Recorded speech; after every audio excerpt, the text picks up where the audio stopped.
sport is commonly defined as an athletic activity that involves a degree of competition, such as netball or basketball. Some games and many kinds of racing are called sports. Many people play sports with their friends. They need coaches to teach or train teams or individuals how to do better. Sports, in general, are dangerous just because of their very nature. They require us to push the limits of our bodies to reach the heights of physical existence. But sometimes, we can push too high and become dangerous. We took a look at some of the most dangerous sports in the world and came up with a list that factors in the rate of injury, the prolonged effects on the player, and how many people die each year.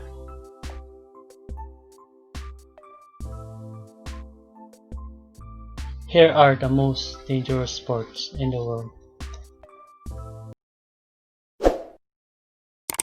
Don't forget to subscribe!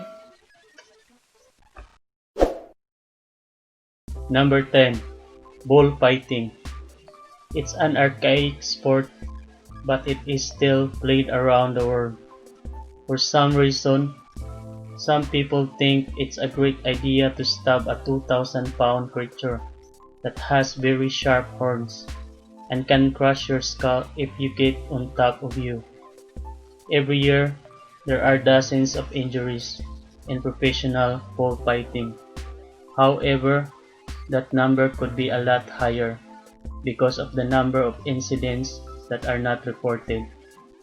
Add the element of a weapon and it becomes just slightly more dangerous than bull riding. Number 9. Polo. If you think about it, there's a person precariously saddled atop of a horse, swinging a heavy mallet around their head, trying to hit a ball that's 6 feet below them. This sport does claim lives and causes some pretty horrific injuries for both the rider and the horse. Some have claimed that it is more dangerous than boxing, but we disagree.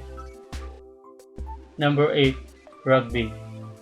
Nothing like a couple 100-pound men slamming into each other with no padding whatsoever.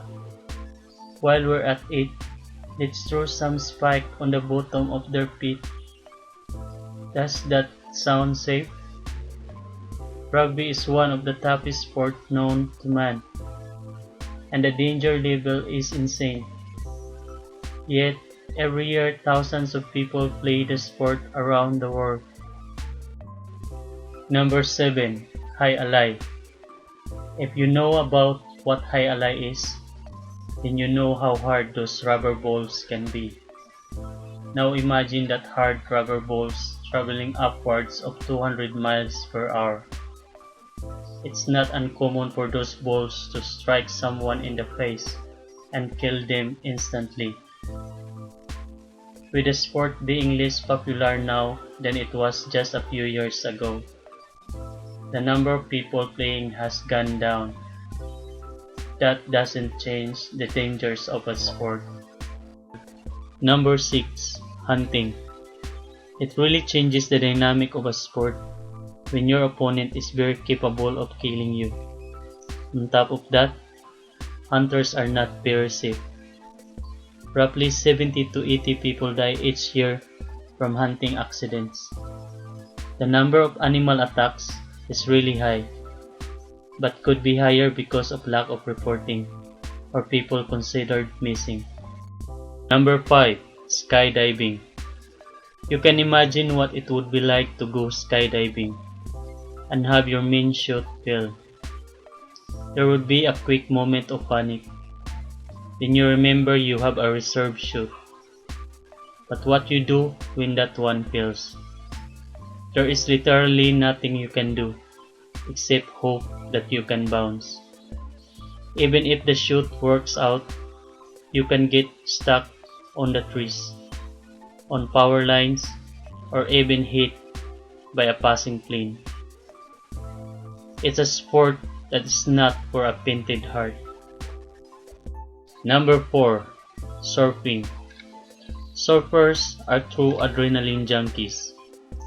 Falling into the water from sea level might sound like a harmless thing, but surfers are usually traveling at a very high rate of speed. On top of that, they don't just hate the water, they often hate the reef below. If the water and the reef don't kill them, then the sharks will. All around, you have to be pretty crazy if you want to surf. Number 3. Racing. Racing is an extremely dangerous sport. Imagine crashing into a wall at 200 miles per hour in either a vehicle or a motorcycle. The chances of surviving that are pretty slim. On top of that, the fuel could ignite and then you will be burned to death. Number 2. Boxing. Boxing and its cousin MMA are sports where literally every athlete player walks away with an injury. Whether they are small injuries like black eye, a fat lip, and more severe injuries, they can really take a toll on people. Approximately 10 people die each year in boxing from head and neck injuries sustained during a bout.